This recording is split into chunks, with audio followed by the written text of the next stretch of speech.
রাধে রাধে বন্ধুরা। সকালে 4:30টায় ঘুম থেকে উঠে ঘরের কিছু কাজ করে তারপর কাপড় ছেড়ে নিলাম। কাপড় ছেড়ে বন্ধুরা আমি ফুল তুলতে নিচে নেমে যাই। বন্ধুরা, আমার বাড়ির এরিয়াটা ছোট, কিন্তু দুপাশে অনেক ফুল গাছ রয়েছে। সেটা আমি লাগিয়েছি। 7-8 রকমের ফুল আমার বাড়ির মধ্যে হয়। এছাড়া দুটো বেল গাছও আছে।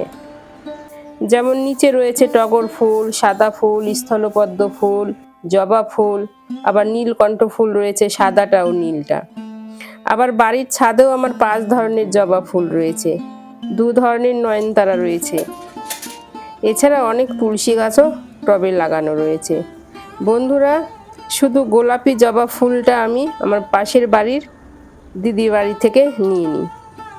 জানো তো বন্ধুরা, মেয়ে আমার দিদি বাড়ি গেছিল, সেই দিদি বাড়ি থেকে কাঞ্চন ফুলের বীজ নিয়ে এসছে। বীজটা পুঁতে দেব। কাঞ্চন ফুলটা রাধারানীর খুব প্রিয়, তাই আমার দিদি আমার মেয়ের কাছে বীজটা দিয়ে দিয়েছে আর বলেছে, তোর মাকে লাগিয়ে দিতে বলিস, হলে তোর মা রাধারানীর চরণে কাঞ্চন ফুলটা অর্পণ করতে পারবে।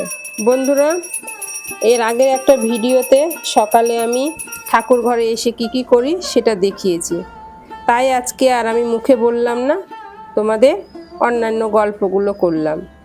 ঠিক আছে, তোমাদের যদি আমার এই ভিডিওগুলো ভালো লেগে থাকে তাহলে লাইক, কমেন্ট, শেয়ার করে ফলো করে পাশে থেকো। রাধে রাধে।